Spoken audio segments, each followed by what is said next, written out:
Okay. Dominic Grossman, welcome back to the podcast, buddy. How are you? Oh, it's so good to be back here, and especially in living color here in Silverton, Colorado. The wildflowers right now are just starting to peak right now. We went up to Island Lake yesterday. Holy smokes, just columbines going off left and right, just every kind of type of Indian paintbrush, everything going off. So I feel bad for you. You're probably going to be going through night, but man, it's good to be back here and see you and as you prepare for your journey around the San Juans. Yes, thank goodness. A journey that you and I have both made. We're going to sort of approach this podcast as not only a Hardrock preview for 2023, but hopefully you and I can dispense some wisdom for future Hard Rockers, people who arrive here in Silverton with the good fortune of also tackling this mighty 100-mile loop through the San Juan, starting and finishing 2 blocks from where we sit here at the Silverton High School. Dominic, maybe first tell the people about your history with the race. I know you have 3 finishes. Maybe walk people through that at a high level. Yeah. So, I got started in ultra running in 2008, 2010. I was on a Friday night date at home with my then girlfriend, now wife, Katie Grossman. And we started looking at pictures of the course. It was like a course preview where you could go section by section and they kind of point out, this is this cane, this is that cane, and this is where you're running to. And we came across a picture of Cunningham Gulch, and our jaws just dropped because, the view from the top of Green Mountain or above Cunningham, it's just a wall. It's like a little Yosemite Valley without the granite, it's just a wall. And the description said, the trail continues from 1.5 miles up, 2,500, 3,000 feet or something. And I was like doing the math. I was like, this thing is like 20%. This is like, and this is mile 90 in some directions. Like, this is insane. This is nuts. And so after that date, we went out in 2011. The Currys, Nick and Jamil Curry, their whole family was out here. We just drove out with no plans, just had a little Volvo sedan and our camping gear, camped on their floor in their cabin they were renting. Went out, just saw the course, did everything we could to just watch it and observe it. I put in for it and I got in the first time, 2012. As is typical. I guess I was lucky or unlucky, and now you look at it. But man, I got my socks knocked off. I trained my butt off for it. Actually tore my calf early in the year. Trained for it, trying to do, high vert weeks. Lucky it repaired in time, but then by the time the race came, ran it, and like just over 30 hours, I was puking my guts out, just, falling down, just having a miserable time coming from sea level. I got done, and a week later I got kidney stones. That was the only time I got kidney stones in my life. So Hardrock really did me pretty well.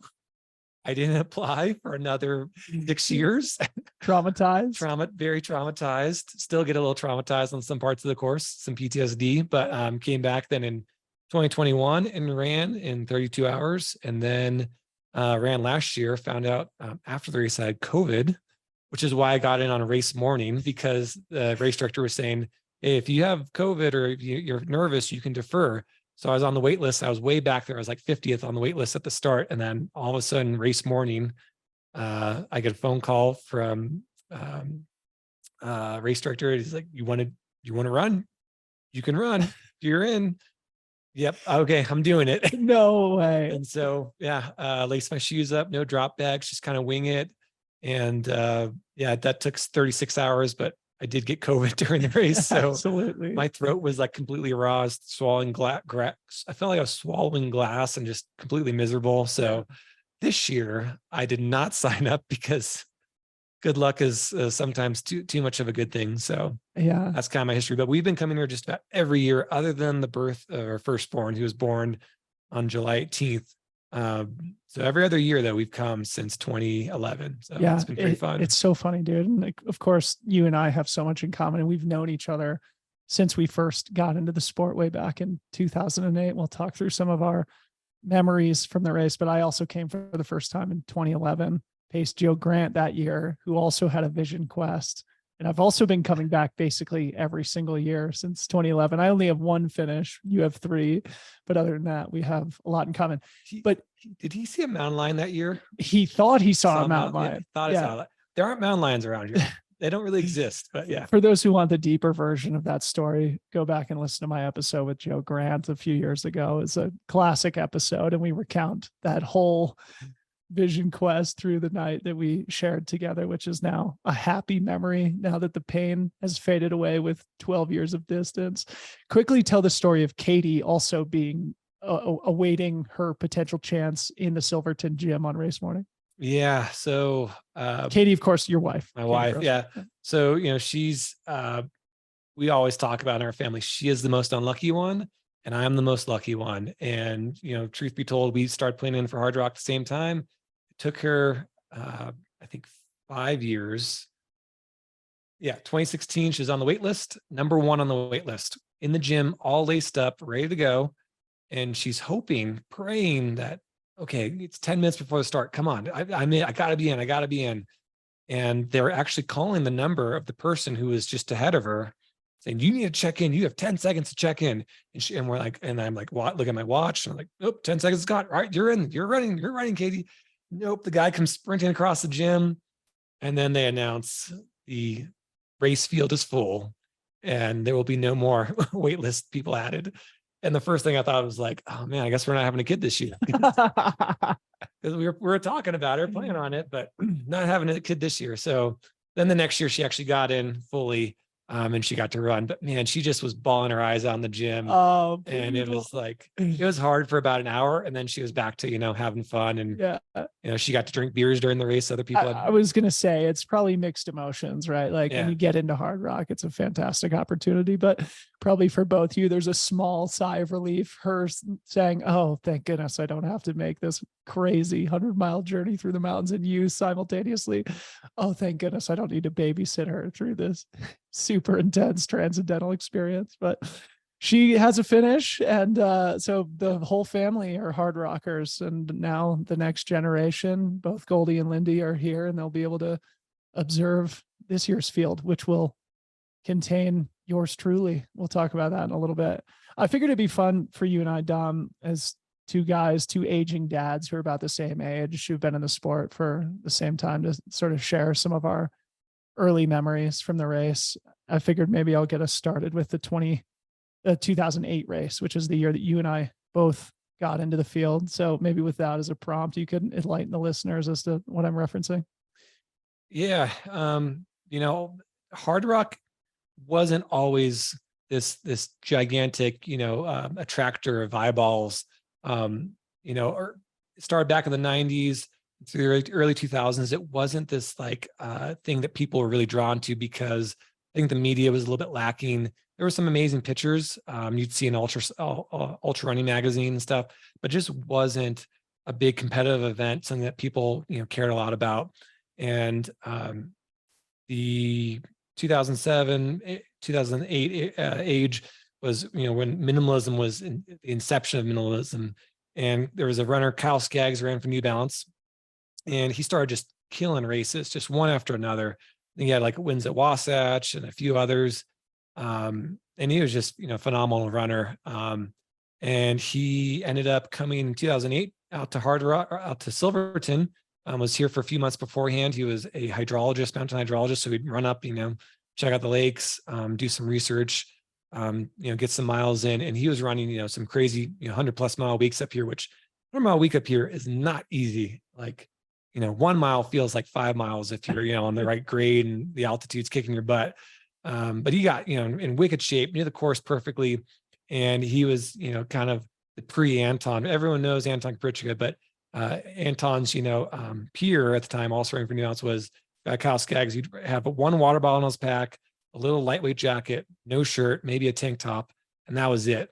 And he just would fill his bottle in the streams, and he'd have gels that he'd stuff in his pockets. He had kangaroo pockets, and that was it. No pack, nothing else. I have this iconic photo from the cover of Ultra Running Magazine that I'm going to share on the screen for everybody who watches on YouTube here. This is Kyle Skaggs, the one and only, in 2008, when he ran a world-shattering 23 hours, 23 minutes on the course. And I want to say he was 21 or 22 at the time. He's in the early 20s. So he's really just took everyone aback. And, there was actually a little bit of controversy that year, because good friend Jorge Pacheco won. He had won a number of races that year, but Kyle had broken the hard rock 24-hour barrier, which had never been done. And Right. people are like, I don't know, Kyle did something pretty crazy. So yeah, you mean Jorge won Ultra Runner of the Year? Yeah, Jorge was Uroy, and Kyle was it's probably Performance of the Year. Yeah. So, but that really did usher in this new generation, right? When Kyle Skaggs broke the course record by, I think, almost like 3 hours. I don't think anybody had run under 26 hours at that point. And all of a sudden, this young 22-year-old hydrologist runs 23. And it was sort of like that Roger Bannister moment of like, what can people do on this course? And then, like all great sporting stories, Kyle just disappears off the face of the trail running map, only to reappear last year to pace Dakota Jones from Cunningham to the finish, and sort of bringing that amazing story full circle after 15 years. A couple other great memories here. Maybe we just tick through them quickly. I recall also in 2010 when Jared Campbell won the race, but Diana Finkel, Hardrock icon and legend, led the race until like mile 90 when Jared finally caught her. And then another great memory in 2014, watching Killian come to Hardrock for the first time and smash Kyle Skaggs' record when the rest of the field was absolutely obliterated. Recalling back to the year, that's the year that Adam Campbell got struck by lightning. That's on right. Handy's. Tsuyoshi Kaburagi got hit in the face by a rock coming up. Giant welt on his cheekbone. Creek. Julian Choyer finished second, like 2 or 3 hours after Killian totally hunched over. Sebastian Changyo drops out at Grouse, like absolutely catatonic. Yeah. Joe Grant comes riding on a bicycle down from Engineer Pass. Yeah, because he's like dropped. He couldn't walk. Yeah, drop on a bike. Yeah, and then Dakota like rolled his ankle coming up Handy's, came walking back into Grouse. That was the first year that Timothy Olsen got into the race and suffered to like a 31-hour finish. So I believe he was on the mattress on the side of Bear Creek that year. The mattress year. But it was like one of the first truly competitive races at Hardrock, and it was like, the peak of Killian's powers, which of course like lasted 15 years, and just like one of those absolutely dominant victories and amazing memories for me, just like being so inspired cruising around the course. Yeah, I mean that year it was just like a million things went wrong for people other than Killian, and I think it was kind of one of those things for Americans watching, Killian. He'd come and eventually won Western States in 2011, I believe. But we still weren't, completely convinced about what Killian was. And when we saw, like, with our own eyes here at Hardrock, it was like, no, he truly does walk on water. He truly just, not affected by the altitude, not affected by the terrain. Just, kind of waltz through it. And there's another Killian story in there too, with the, when he popped his arm out. What year was that?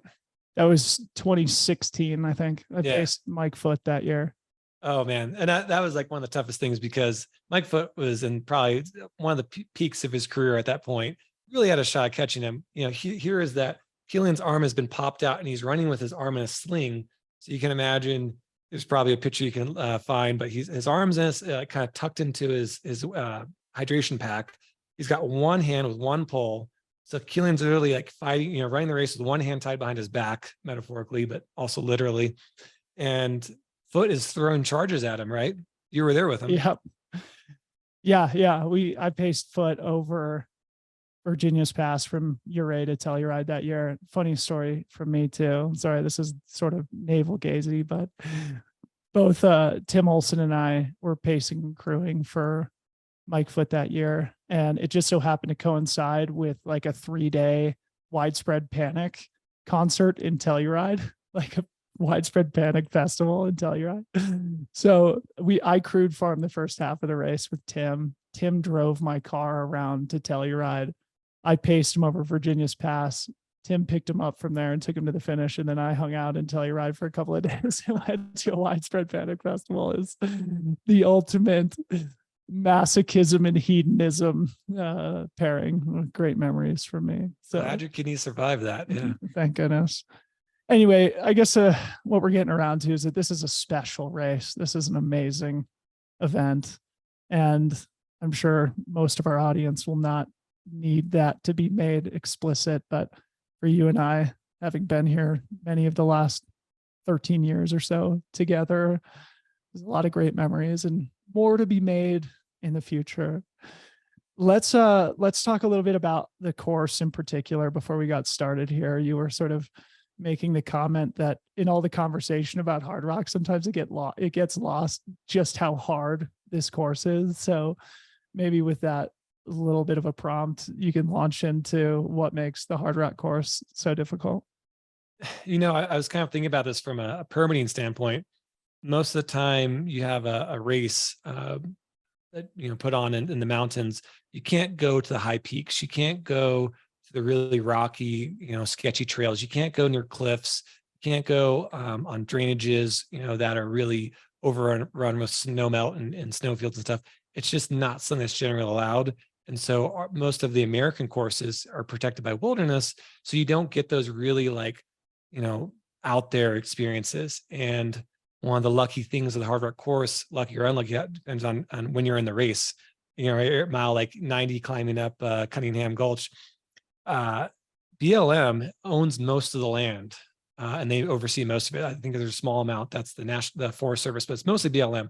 BLM does not care if you have a motorcycle, ATV, whatever, on a lot of the terrain. In Pole Creek, you can actually run it. It's a single track, but they allow motorcycles through there. So it's a very much of a Wild West course where the trails, they do try to do some trail maintenance, but most of the trails are covered in snow for 8-9 months of the year. And so you're dealing with this really rocky terrain where either there's a lot of talus or rocks that move on you, or there's just a lot of embedded rocks and very technical terrain. There's also a lot of wildflowers and grasses. And so if you're going across a field, it looks pretty in a picture, right? But when you're actually going through that field, there's all these gopher holes and clumps of dirt missing. And so you're dealing with this very technical terrain. There's maybe 10 miles of the course that isn't explicitly technical. The rest of it, you go to, your whatever your local race in California, other parts of the country are. This is the most technical parts of your local race, and it's just crammed together for 90 miles. Loose rocks, like you're going up Handies, is one thing we'll get into the course description, but Yeah. you're going up Handies and the rocks are sliding on you. Yeah. They're not holding in place, and you're up at like 14,000 feet, and the course is just throwing curveballs at you left and right. And so, when we look at the times that people run, and we're, Killian ran 21 hours last year. That's really crazy because it's a really, really technical course. It's a very, very, and the Europeans, they've all said this. I think you've talked to them when they've come over. This is a lot more technical than UTMB. Oh yeah. It's the same vert, but it's a lot more technical. Yep. And so, the combination of that technicality and then the altitude, it's really a sufferfest. And there's nothing mysterious about why the average finishing time is over 44 hours, I believe, is the average median time. So it's not something that you should, I think listeners at home should take as, oh, I really want to do it. I think I really want to do it. It's like, you need to be really into technical running. You need to be into altitude running. You need to be into being in very remote places for a while, because it's not just 100 miles. It's 100 miles and all these other things. And so it runs more like a 150-mile race, a 200-mile race, even for people. Yeah. So yeah, we got a lot of questions from the audience. I sent out a little prompt yesterday, and we're going to close the show by having our fantastic producer, Mr. Ryan Thrower, sitting here with us to give us a few of those questions from the audience. But one of the common themes was compare it to UTMB, right? Because on paper, it's about 100 miles. It's about 30,000 feet of climbing for both the events, but Hardrock's average elevation is about 11,000 feet. UTMB's is probably 5,500. The TMB course is a trail that thousands of hikers walk on every single year and have been for probably a few centuries. The Hardrock course is much less traveled under snow, probably a much larger percentage of the year, and is just a harsher, more severe environment. But, also, I think the thing that also stands out in my mind is obviously the participation numbers, right? In Hardrock, you're almost certainly not within eyesight of people for most of the event, whereas UTMB, that's very much not the case. Also, I do have the course pulled up here again for those who watch us on YouTube. I've got the elevation profile, and I think maybe it would be fun to just kind of like walk through the course, and maybe we can both go back and forth and say a few words about what makes certain sections difficult. So maybe let's start with, the beginning through Sherman, right? Like, I think for me, as I look at this section of the course, the first thing that jumps out is just like, okay, this is where the most runnable terrain is, but where the longest sustained high altitude terrain is. Mm-hmm. So maybe enlighten the people what I'm talking about there.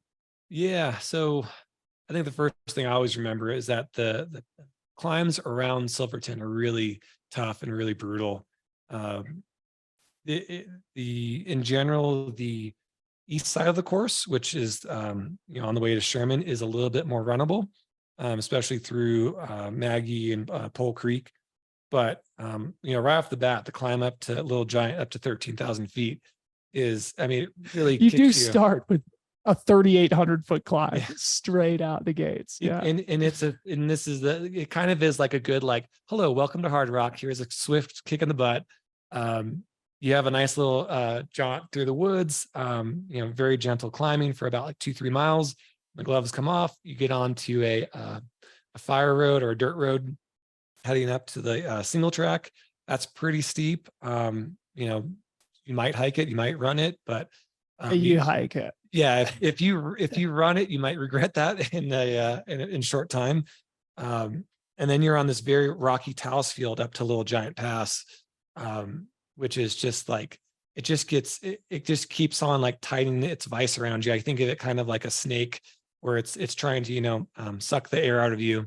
And man, as you go up that climb, you just feel it. It just gets worse, and it gets steeper and steeper and more technical and more loose. And so it's a very like good morning. Yeah.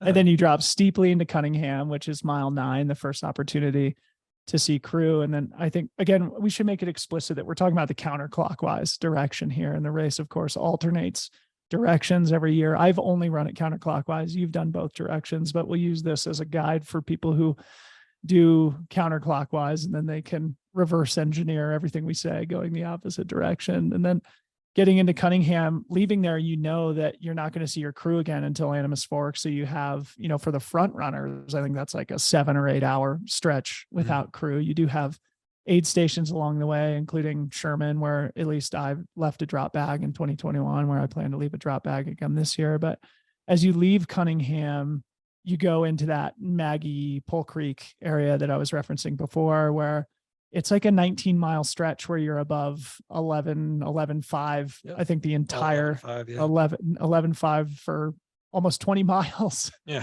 And so even though the terrain doesn't have as much concentrated ups and downs vertical, you're just at altitude. And at 11.5, even if the terrain doesn't have a lot of vertical, it's difficult to move quickly. You definitely kick yourself if you can't run the nice sections. And that's, again, where that first climb and the second climb, if you've gone a little bit too hard, you're going to be a little bit regretting that you can't run the runnable sections in Pole Creek. Yeah. And then down to Sherman. Yeah, that's a really fun section down to Sherman. It's in the trees. It's next to Roaring River. Sweet trail there. Awesome. Yeah. Yeah. So then, of course, exiting Sherman, you have the looming awareness that Handy's Peak is just ahead of you. Yeah, you're 30 miles into the race. You're doing some math about how you're doing, but really the rest of the race after that is these very long climbs. That's exactly what I was going to say. Yeah, is this direction. It's just like the climbs just go forever, and so we'll maybe come back around to that in a little bit. But leaving Sherman, of course, you go up Handy's. It's a long slog up over the high point. We should emphasize 14,000 feet. The only 14 are on the course before dropping down to what used to be the Grouse Gulch aid station that they've moved a little bit further up the road. Now that they call it Animas Forks. Just for the heck of it. God damn it. Yeah. You'll appreciate it, I'm sure. Yeah. So you go to Animas Forks, and again, that's the second place that you're allowed to see crew in this counterclockwise direction. Exiting Animas Forks. And I have to say, there's one thing that just always during the race, I'm so frustrated by it. So you get off the top of Handies, you drop down, and there's a trailhead that most people use if they have 4x4 to get up Handies. But we don't, that's not where the aid station is. You have to climb up another 800 feet. Yeah. So after you've been hypoxic and you're just like, I just want to see my crew, you've got to climb like it's like 500, 600 feet back up. And then you get to drop down to 11,000, 10,8 to see your crew. And it's like those little like details on the course are like very So painful true. on race day. Oh my God. The course. Yes. I lose my lunch on Handies, and then it's like, all right, I can run downhill on fumes. But then that 500 or 600 foot climb up back to 12, to Grass American Pass to 13,000 feet. It's just like, dang it. This is not convenient at all. So maybe like accelerating our description here, you then have after Animas Fork sort of a long dirt road climb up to Engineer Pass. It's a road that's one of the most popular 4x4 off-roading routes in Colorado, I'm sure. So you're often getting passed by Jeeps and rock crawlers and things like that all the way up to Engineer. And then you've got that long, beautiful, like 10-mile descent into Ouray, one of the highlights of the course for sure, that Bear Creek trail coming into Ouray. People I'm sure have seen photographs of this where you're sort of like running along a shelf, often on like sort of like crumbling shale. You do have to be cognizant that you don't make a wrong step because it could have consequences there. If you have a fear of heights, you're going to be running very close to the inside wall, and not so much the outside. You might be going a little bit slower, but so then getting into Ouray, the thing that, sticks out to me from my memory in 2021 is just like, man, you got 4 climbs to go, and all 4 of them are just absolute soul crushers, beginning with the ascent up Camp Bird Road to Virginia. 3 hours, I think that takes for the front runners. And that is the longest climb of the race, going from just under 8, so that's 7,800 up to 13,000, which is just vertical mile. 5,300 feet of vert. And it doesn't really stop. There's some runnable sections on the Camp Bird Road if you're feeling good. And Ouray is like a great place where you can actually get some food down, get some oxygen in your body. And like, you just feel so much better to be in Ouray.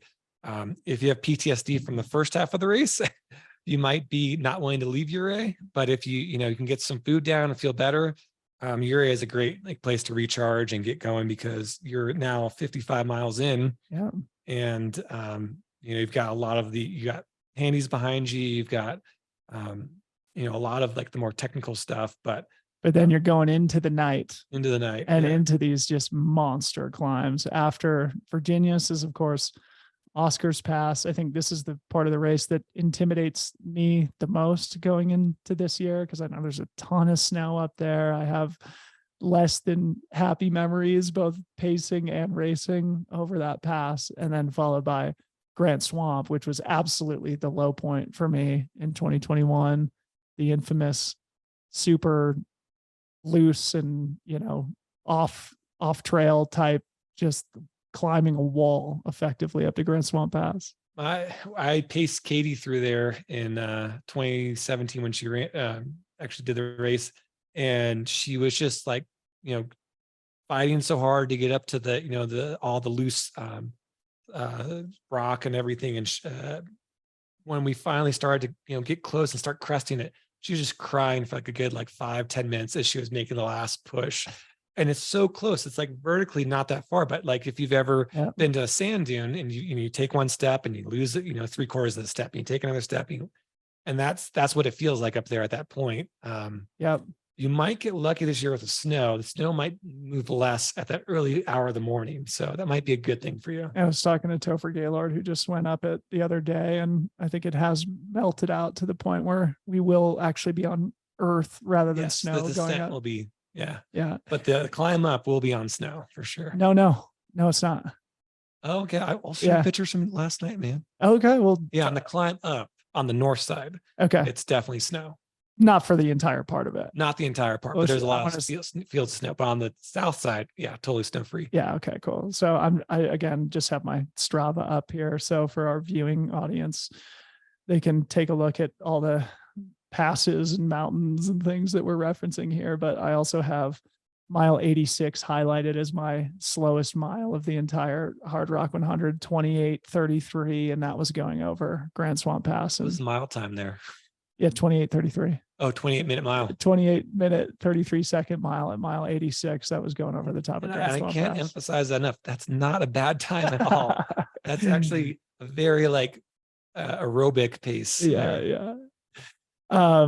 So just wrapping up here, after Grand Swamp Pass, you drop down to KT, which is I guess sort of like the last major aid station, and then you go over Putnam Ridge, the final climb. Yeah, we kind of refer to it as mini pass and maxi pass. Yeah, dude, this is a funny story from 2011. Joe Grant and I was pacing him. He was like fully hallucinating, like had imploded hours before.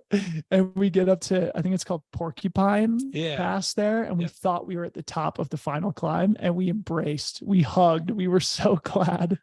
I had been out there already for like 11 hours with him, and we were like, oh, the climbing is done. And then you sort of like go around this high cirque. Yeah. And then you realize you have another like 600-700 foot climb up to Putnam Ridge. And we were just heartbroken. Again, these are happy, funny memories now, 12 years later, but in the moment they were devastating.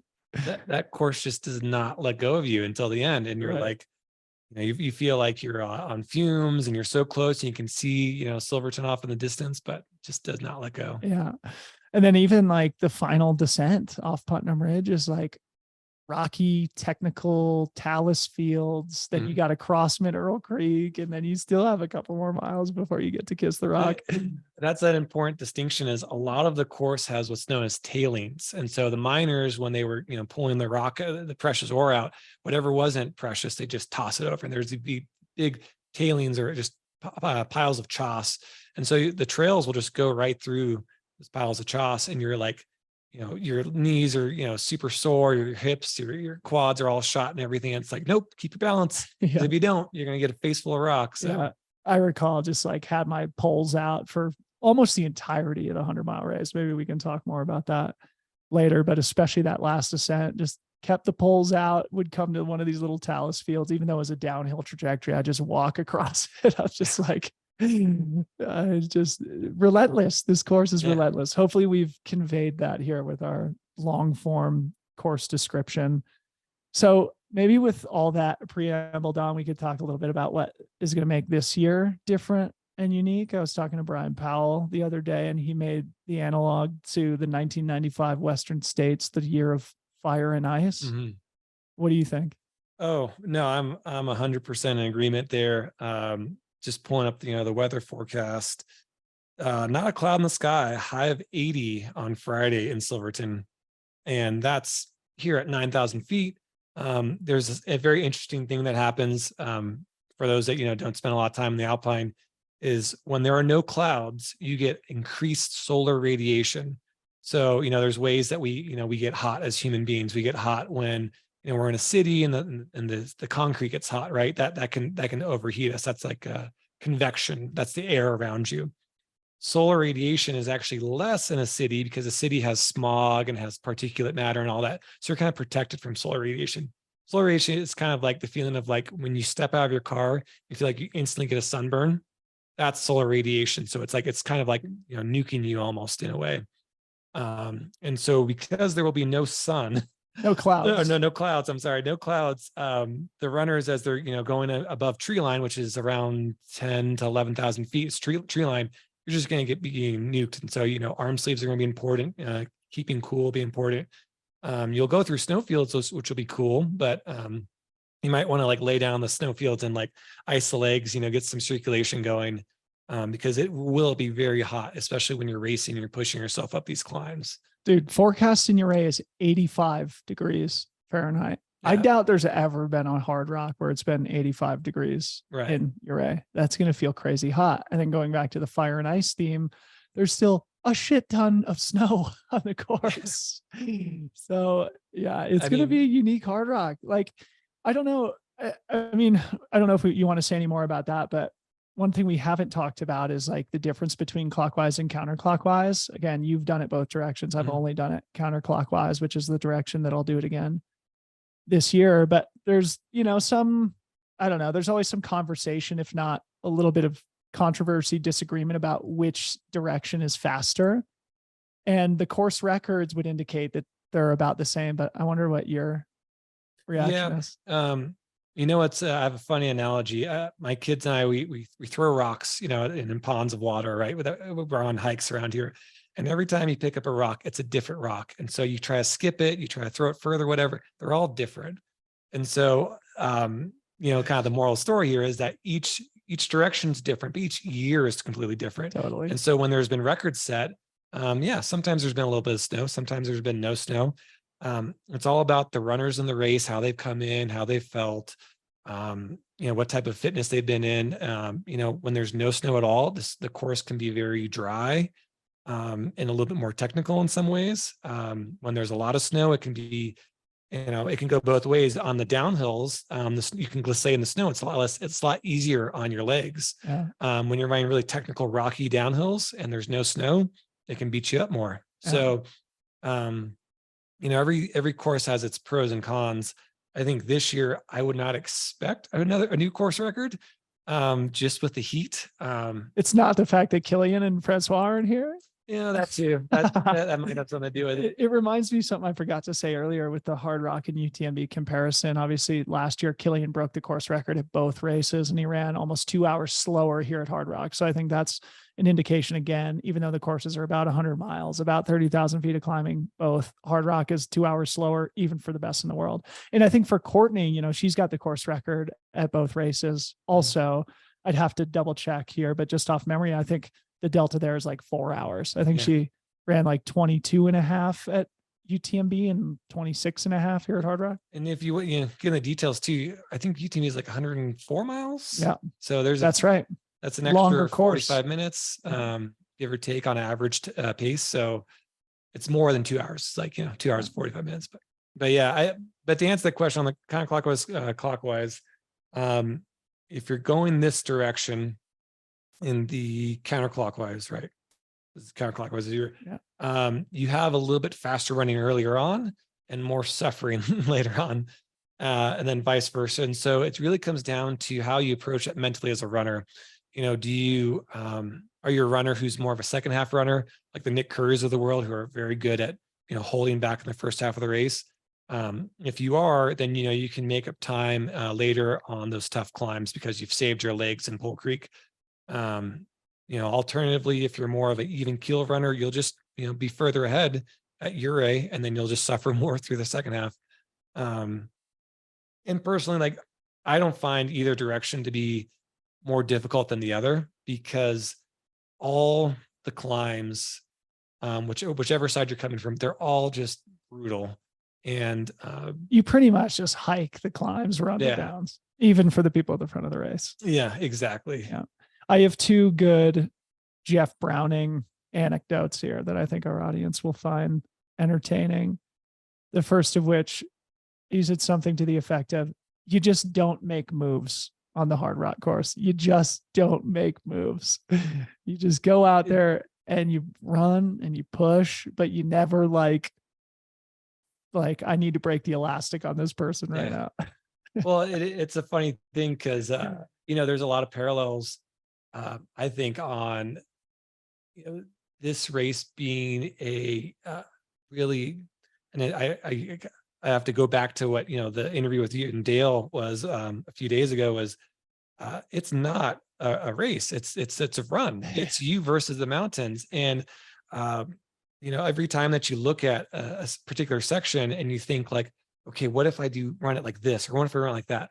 Like, you don't really have any say in the matter, because as you get higher and higher on the climb, you just get more and more, suffocation and asphyxiation. And it's like, you're doing your very best. And so, when there have been years where people have leapfrogged each other or passed each other, they're honestly doing their best. There is no other gear in their wheelhouse to say, okay, at this point, I'm going to drop the hammer.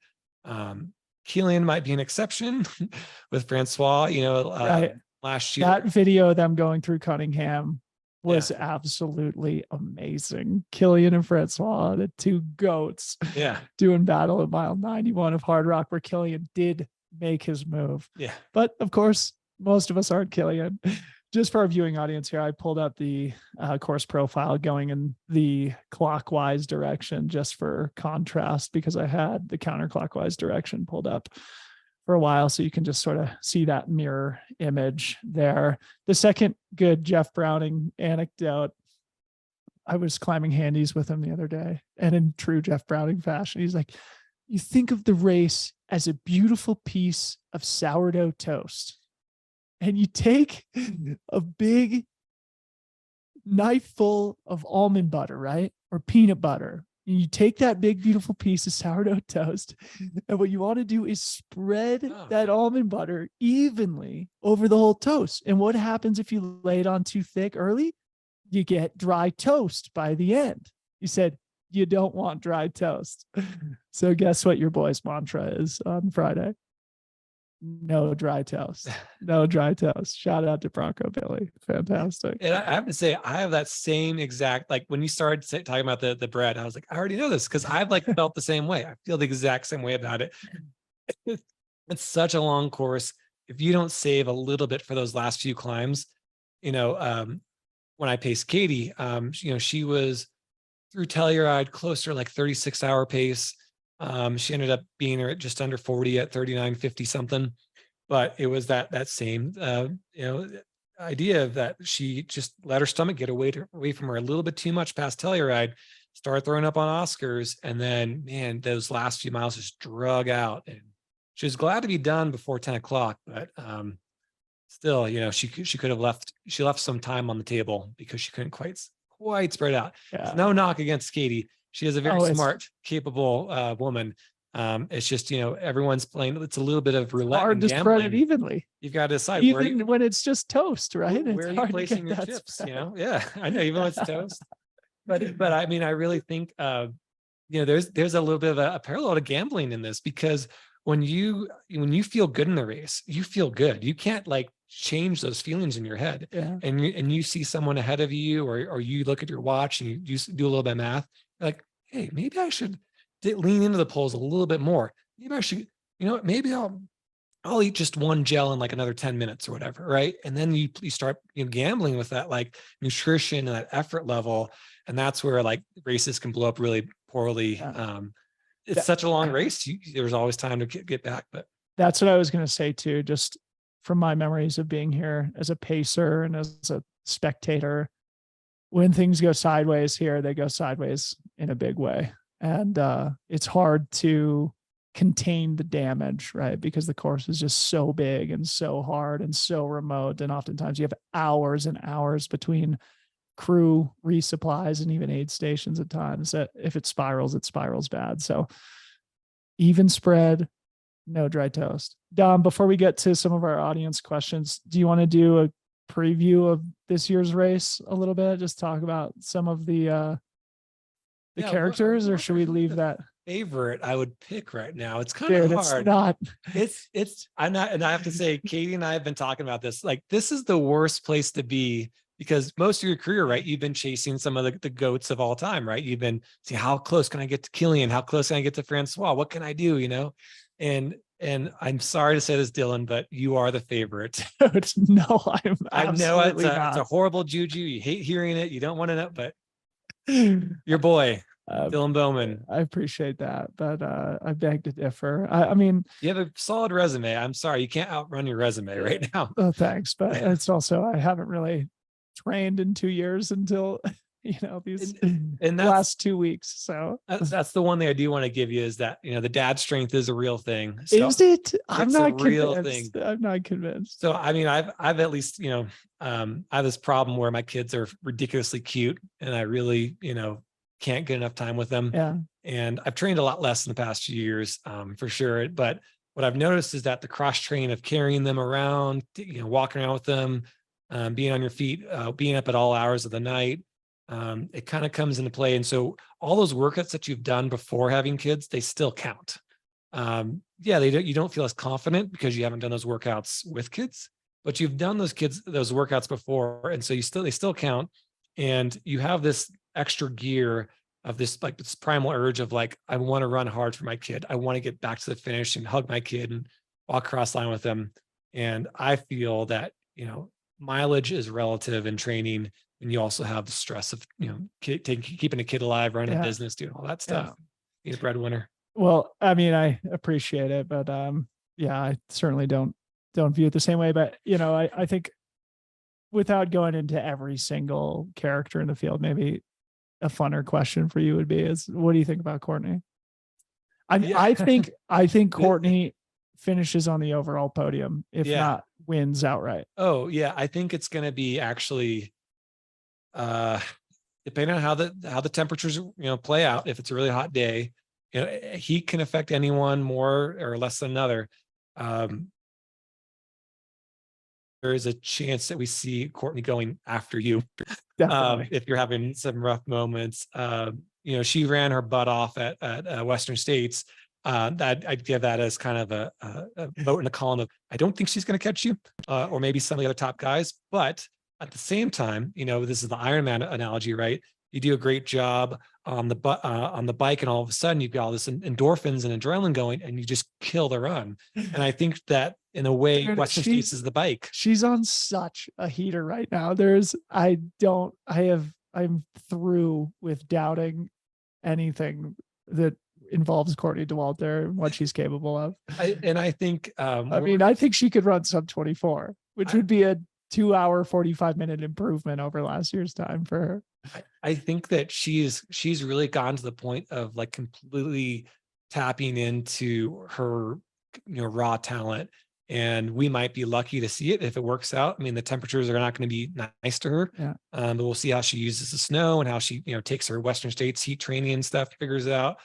But I think, I agree. She could definitely break 24. And if she does break 24, she might, if the other men in the field don't do their jobs of taking care of themselves and running a smart race, she might be the overall winner. Yeah. No pressure. I already called you the favorite. Yeah, dude. But that would still, what an honor to be beat by Courtney Dauwalter. I've already been beat by her many times. So.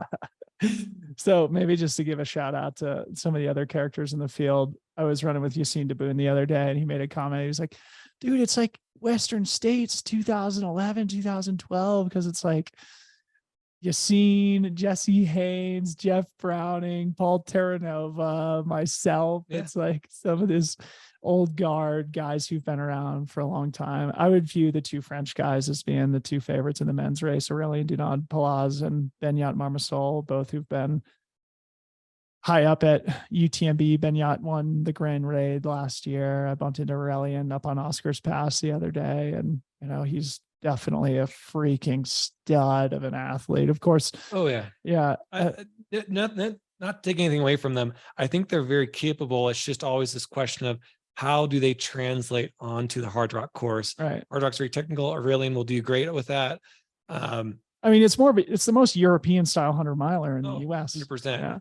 Yeah. Then like Avery Collins, dude lives here, super acclimatized, great athlete. Arlen Glick, Mark Hammond too. Like it's a pretty solid men's field. And I think we've had a number of years of just the European goats coming over here and just dominating the scene. Yeah. But this is kind of a chance for more runners that are actually very capable and very talented.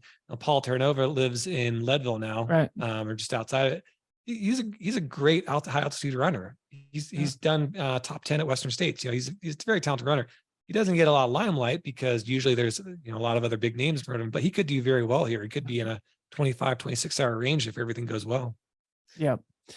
So just to maybe round things out here before we bring Ryan in to tee up some questions for us on the women's side. Of course, it's not just Courtney Dauwalter, but Annie Hughes from Leadville is here, and she specializes in these long, super tough races. And then a couple of Europeans, Annalise Rousset and Claire Banworth are both here. And then a great Japanese athlete, Kamino Miyazaki is here too. So yeah, it's actually like a pretty competitive Hardrock. I think one of the things that makes Hardrock interesting too is like it's never as deep as Western States or UTMB, right? And it does have that sort of like more grassroots feel, but there's always like a handful of people who are approaching it competitively in the men's race and the women's race. Most people, to be fair, are here just to kiss the rock. but there is a little bit of a competitive edge to it. And I think that it's almost like nice, right? That it's not that like super high octane, like high performance, shred or die type 100-mile field. It's actually a doable live cast, right? Because, when you're at UTMB and you're trying to check your notes about 100 of the world's greatest, trail runners that are all of a shot at, doing something amazing. It's kind of mind boggling, but here, there's only so many people that are going to be doing crazy things, and you can kind of focus on them and know who's coming after you. Yeah. So that was our little preview of this year's race, and hopefully people got some value out of our bantering about our personal experiences on the course and the deep detail about the course itself and some of the history. With all that being said, welcome to our man, Mr. Ryan Thrower. Thanks. My second time on the show. We're going to do a long form episode with Ryan here soon. God damn it. We need to get around to it. But as I said earlier, I put out a prompt on Instagram yesterday, just sort of like soliciting some questions, because I was hoping that this would be a fun, like evergreen podcast that people could revisit whenever they get into Hardrock, or they could re-listen to every year before Hardrock. Yeah. And so we got a bunch of really good questions, and I pulled, 5 or 6 of them out. So maybe we can tick through those quickly. Go ahead, Ryan. Cody VR with the first question. It's a 2-parter. Is the route finding difficult for a first timer? And does the snow make staying on course harder? So maybe I'll start with this one. Hardrock is known for marking the course sparsely. And one thing we haven't said is that Hardrock takes pride in being a self-proclaimed postgraduate 100-mile event. And part of what that means is that you need to be self-sufficient. They're not telling you what type of gear you need to carry. They're assuming you can be comfortable in the mountains. That's why the qualifying system to even get into the lottery is difficult. So the course marking can be tricky, but with the advent of GPX files, Gaia, great watches, I'll have the route uploaded into my Garmin the whole way. Ideally, you can stay on the course the whole time, but it is more self-sufficient, right? At UTMB, you can almost see the next course marking confidence ribbon, like whatever, every quarter mile. Here, that's not the case. And the snow's only going to make it harder. Yeah. And what'll happen to you is you'll be, there's a handful of sections like in Pole Creek, some other places where you're going cross country. So you just need to kind of shoot for a ridge or shoot for a point.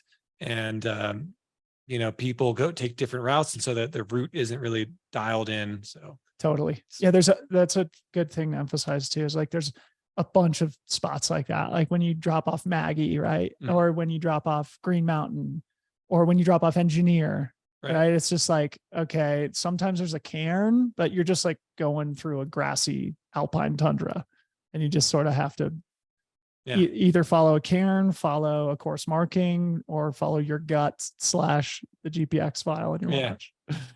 Next question. Next question is from lots of people.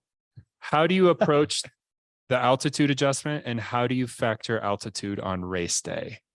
This was definitely the most common question. Good. No, I'm glad that people are thinking about it, because it is as bad as you think it is. What I like to do is try to get out early if I'm in the race.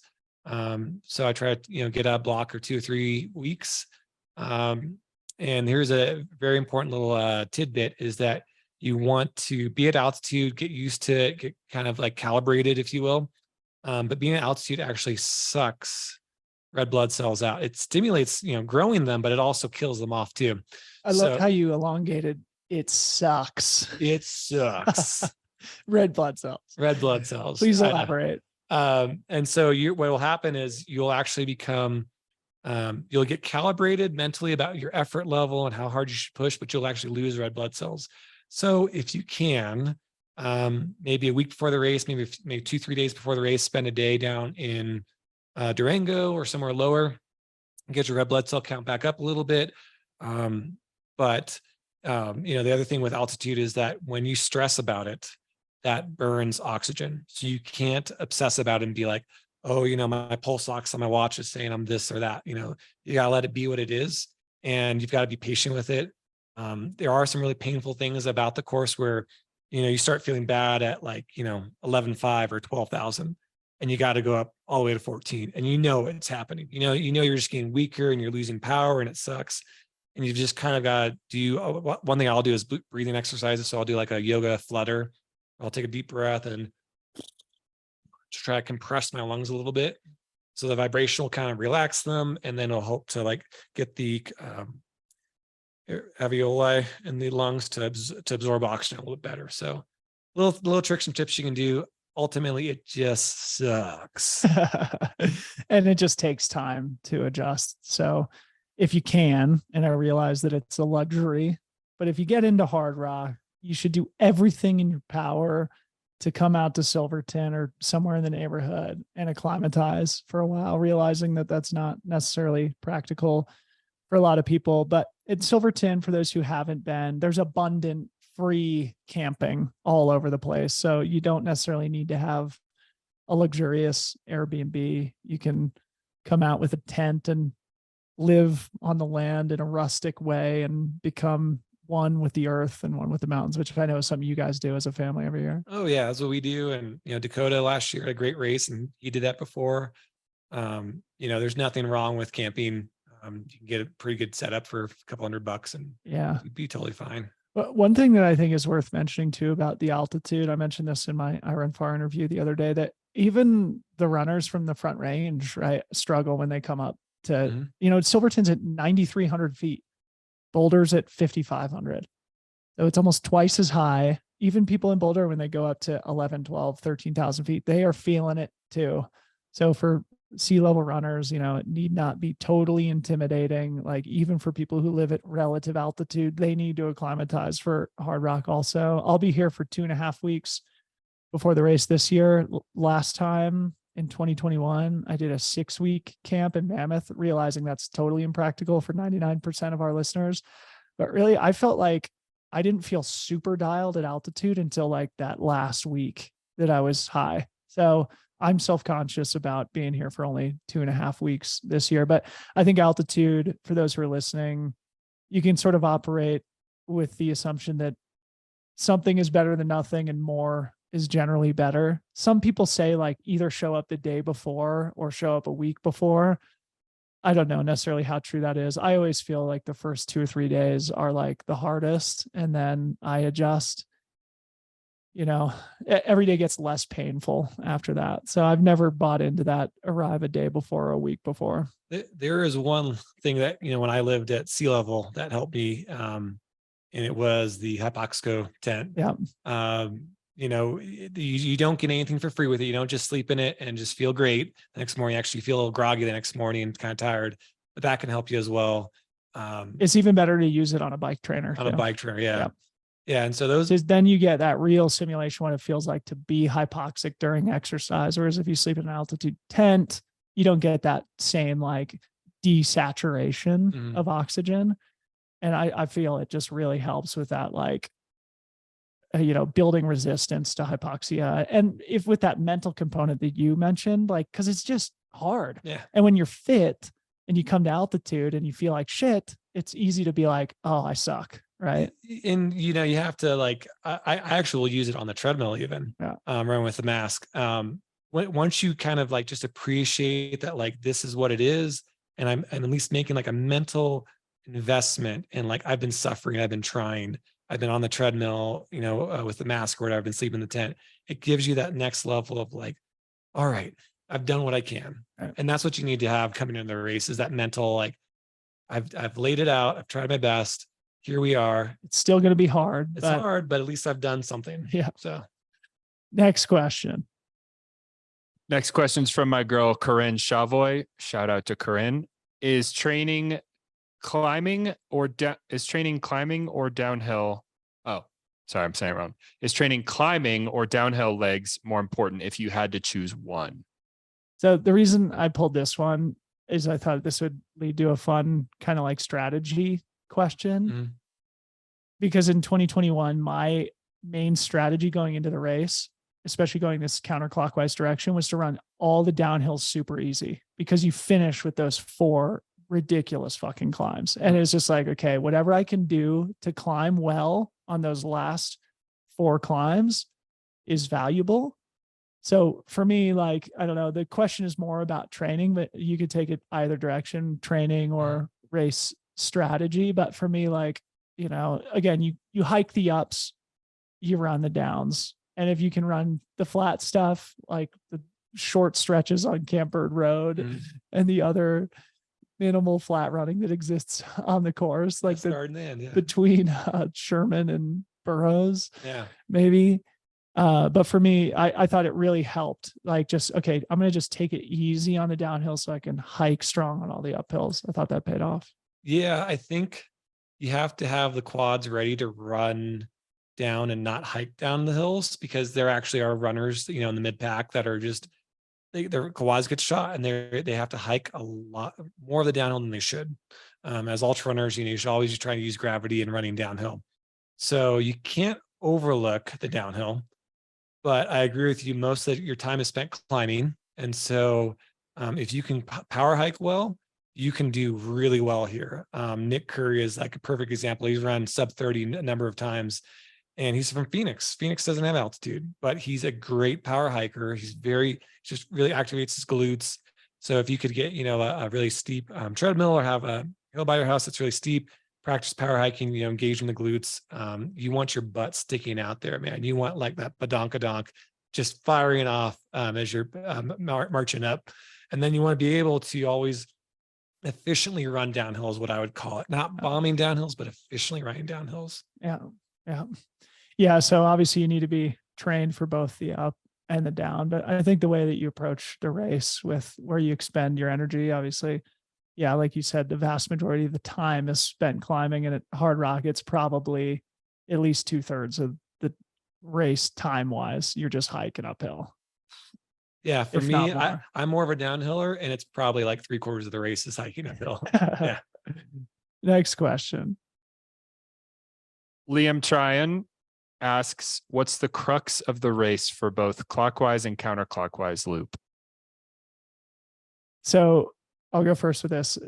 And you're the one who knows the clockwise, so maybe we'll lean on your expertise there. But I think the crux going counterclockwise is Uray, which is, I think, like mile 58. It's the low point of the race. But at least for me, it was like, okay, you've got a couple hours until nightfall. So you're sort of going into the night from there. So you need to make sure you have your extra layer and your light, etc., leaving Uray. But then you've got the vertical mile climb up to Virginia's Pass, which I think for me took 3 hours, which means for the back of the pack, that probably takes 6 hours to go from easily. Yeah. So for me, that was like actually where I had my low point too. So that probably colors my perspective here, calling it the crux of the race. But I would say leaving Uray, the climb all the way up to Virginia, this is probably the crux going counterclockwise. Yeah. I kind of, I like Uray as like kind of the midpoint, you know, more or less on the effort level. What I kind of think of is Handies for me is just always a very big mental block. It's kind of like this, like just it's so early going this way though. Oh, it is. It definitely is early. But like, because I would say on clockwise loop, Handies would be the crux. Yeah. I think just for me mentally, and this kind of goes back to the altitude thing, is that once you know that you don't have to go up to 14 again, you just feel a little bit better that you've gotten out of the way. And I think of it kind of as like, okay, you've solved enough problems on that climb up to 14,000 feet. You know what to do. You know how to sit and eat. And if you know you need to take a break or whatever, you know how to like troubleshoot and stuff, because a lot of things kind of will go wrong going up to Handies. That's just my personal thing. That's how I kind of see it. And then on the other direction, Virginius is a really painful long climb out of Telluride.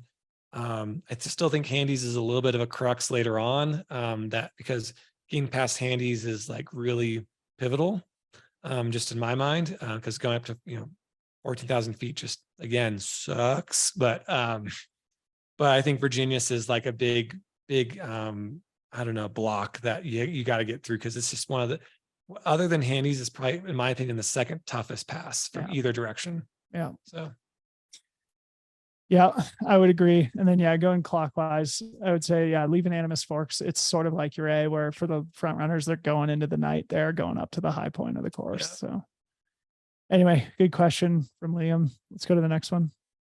Wait, why did they change it from grouse to animus? So grouse Parking. Yeah, parking is right on the road, and that was pretty tough for people to observe the race and enjoy it. And so there's this pull out to Animas Forks. It's like about a mile detour, and it goes Dude, to it's the west. really cool history. When you're there, you should read the little placards they have around there, because Animas Forks is one of those like ghost town mining communities that there used to be hundreds of people that lived up there year round. It was the highest like continuously published newspaper and post office, I think, in the country for a long time. And I didn't realize that until I was running on the new course now, but it is just a short detour from the old course. And that's another point too about the history of the hard rock miners, right?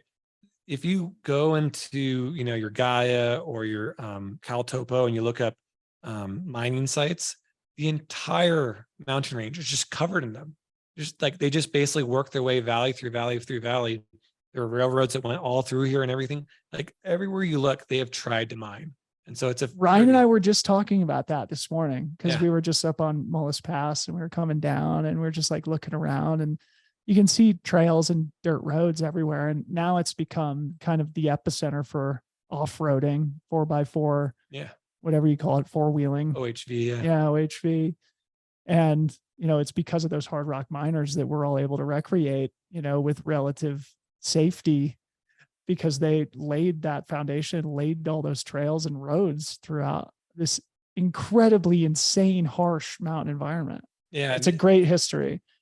We just published a podcast with Brian Powell and Megan Hicks the other day, and we referenced at the end of it Megan Hicks's article, Hard Rocking, Sharing the Load, which is sort of like the history of the hard rock miners and the San Juan mountain communities, which were born hardy people searching for their fortunes in the hills. I just want to repeat for the audience that they should go and read that article. It's fantastic. And I mean, that's a kind of a nice thing to remember when you're out there and, you fall, maybe you cut your hand or something, and, stuff starts to go wrong. You puke your guts out on top of handies, as I highly recommend it. I've done it many times. But those little things that are going wrong for you, you're eventually going to get back to a warm bed. These miners, they'd be perched on a hillside in a bunkhouse that was drafty and maybe didn't have enough heat in it. Through the winter, they were mining in these mountains, and this is a place that gets hundreds and hundreds of inches of snow a year. So your suffering is relative. They don't have brothels anymore, so there's that. But that's what I've been telling myself. It's like, all right, dude, like you just got to be tough for like a day or a day and a half, and then you'll be done. Like you're done. Go back to your nice Airbnb, hot shower. You don't have to take a pickaxe and crawl a quarter mile into a mountainside and swing for 8 hours, Once just at a like time. hoping to Yeah. find some precious mineral. We've got it pretty good. Next question. This one's a little bit of this is one for Dom. This one's for Dom from Joseph Hoffman. What do Hard Rock and Angeles Crest have in common? I think as far as like physicality of the course, Hard Rock's obviously much tougher.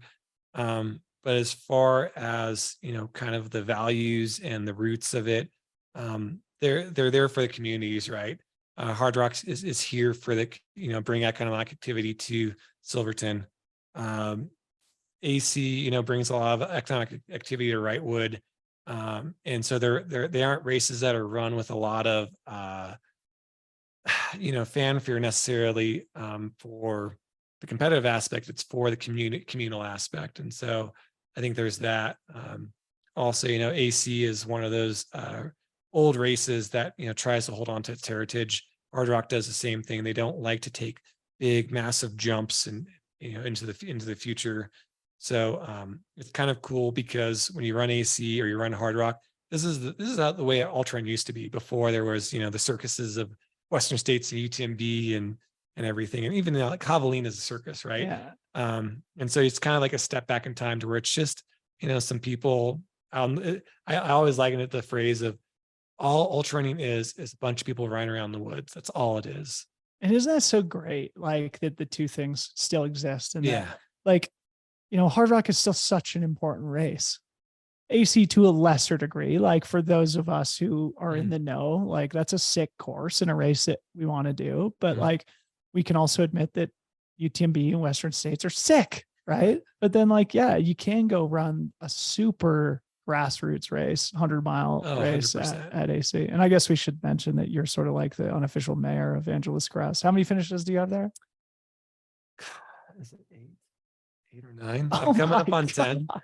This is what happens when you lose track. I have like a box full of buckles and I'm like, how many are in there? I'm coming up on 10. Yeah. Next question. Naomi Josevich asked, what mindset do you have to keep in mind to be a successful hard rocker? The mindset question here. Yeah, I really think of it as like, it's not you and your ego, it's you and the mountains. And, Dale really harps on that a lot, that, the Kirk Apps and Betsy Kalmeyers of the world, they come at her because they love it. They want to be here. And everyone gets to the point on the course where they're crying uncle, and they're like, I don't want this. I don't deserve this. I've been bad, but I haven't been this bad, and I think you have to have the mindset of that you want to be here, that you actually love it. And that, all the work that you put in, that your family, your loved ones and your friends all put in, all the time that you're away, you have to take that as like, this is for this really transcendental experience. It's hard, it's painful, but that's what makes the beer taste so good afterwards. That's what makes, kissing the rock feel so good. Like, people cry when they kiss the rock, and it's not because that they just had a tough time out there and they're really tired. It's because they were changed, they were moved, and they're like, they can't believe that they did it, And I think that's a really special thing about the course, is you can't believe that you've actually finished it once you actually do it. Yeah.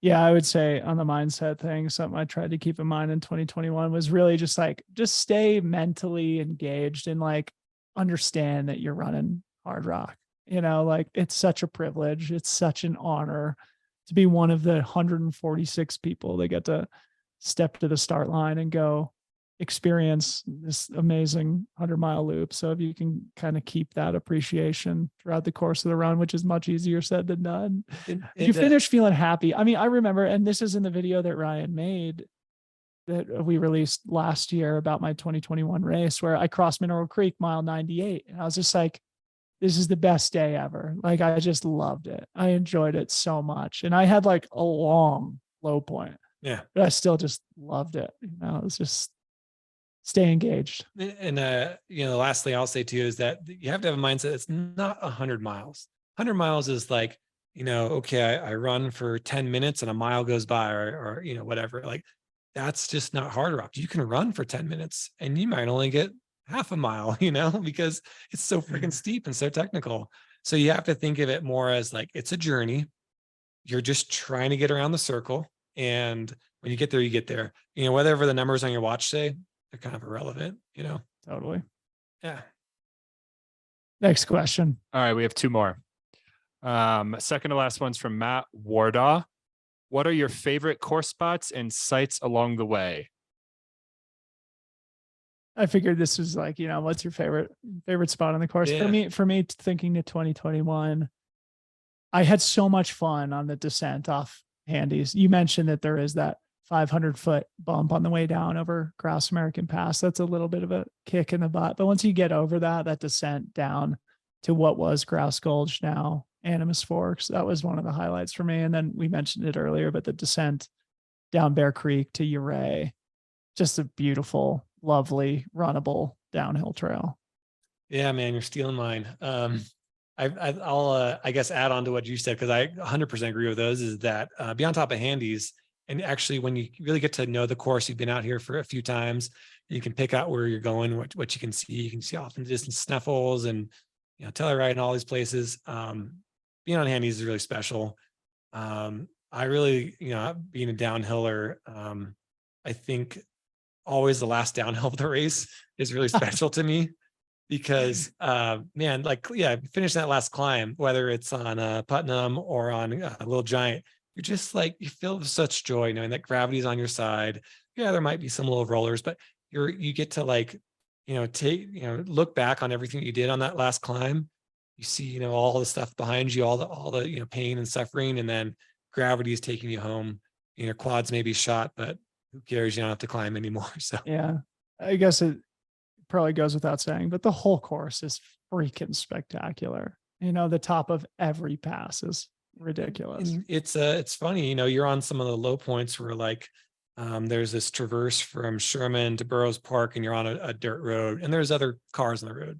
You're like, oh, annoyed by the cars, but you're looking up at like all these different sides of Handies. You're orbiting around Handies. You're like, what the hell is this place? It's like a total cathedral of a course. So Totally. yeah. Totally. And you can feel that history the whole way around it too, which is fun. Final question. I think this will be a good one for all three of us. Final question. It asks for tips for crewing and pacing at Hardrock. Well, because we've all three of We've us all have done done it. both. Maybe, why don't you get us started, Ryan? Tell us about your experience.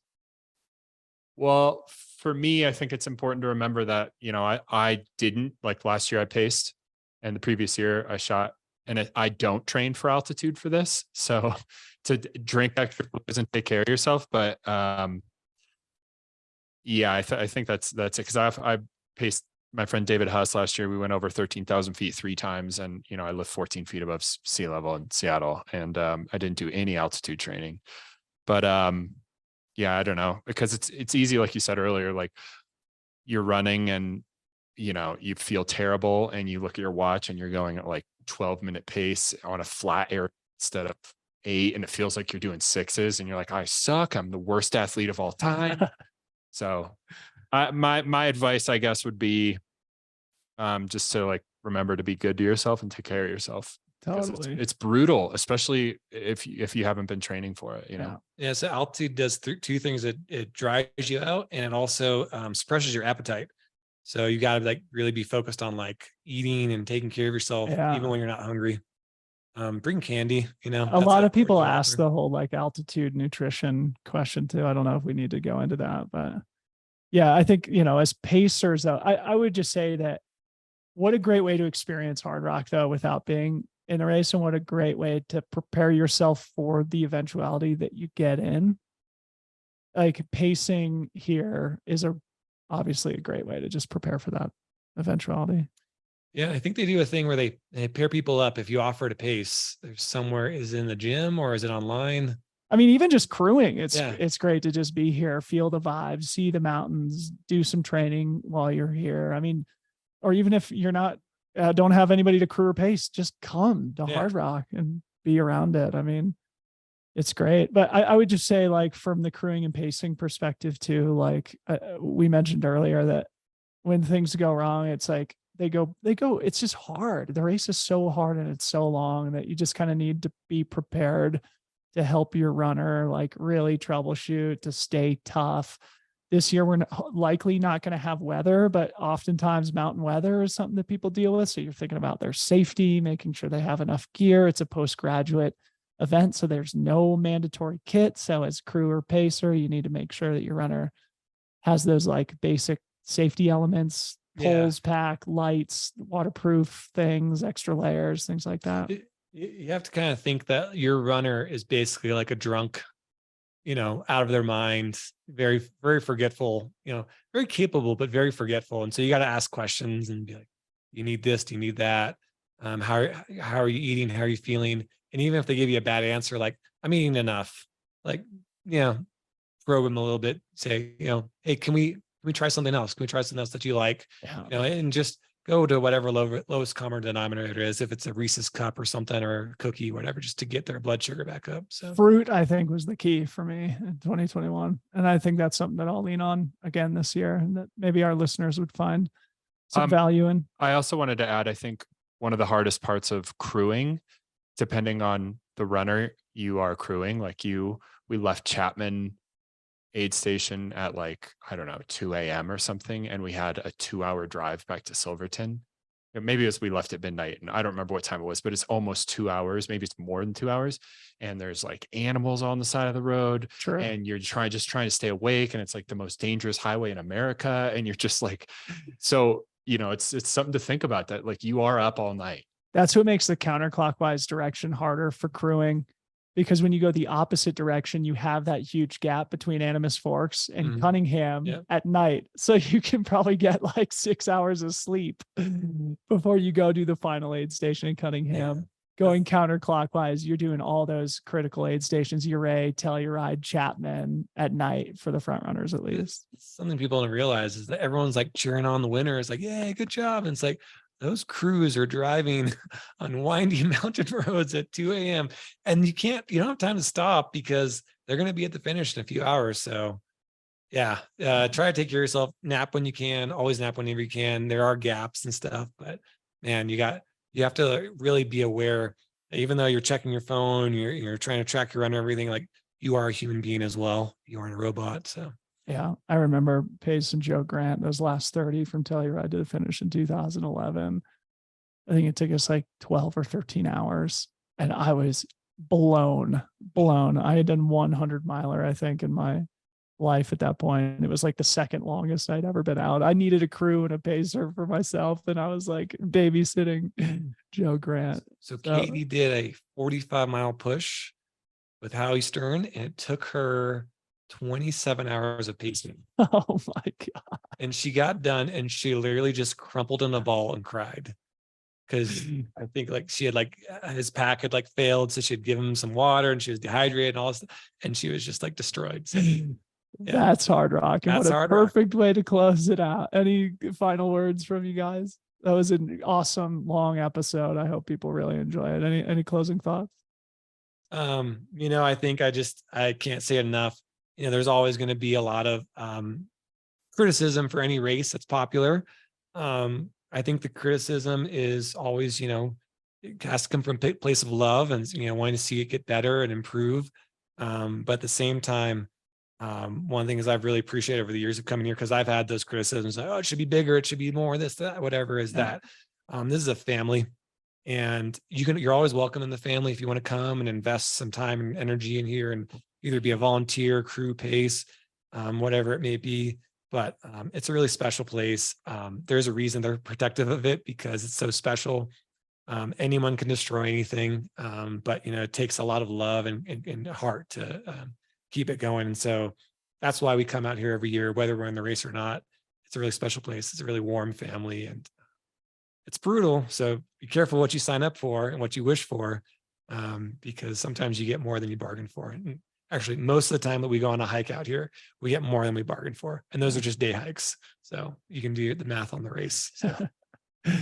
Beautiful. Ryan, anything? I'll just say I've been to, a lot of races, mostly shooting, some running, some pacing and crewing. And I think for like 100 miler, it's the most beautiful course I've ever been on. So if you can come out, whether it's to run it or volunteer or crew or pace, come out, spend a week, do it every summer if you can, and just get out on the course or any of the trails that are in the surrounding area. You're above tree line the whole time. You're walking through a meadow of flowers at like 12,800 feet, and there's mountains still above you. And you're like, how is this possible? It's so beautiful. Love it. Amen. Gentlemen, thanks so much for joining. To our viewing and listening audience, hope it was valuable for you. We are now 2.5 days, I guess, from the start of the Hardrock 100. Let's go. Keep the toast wet. No dry toast. Peace out, boys. I had a feeling I was going to go long. I don't know, man.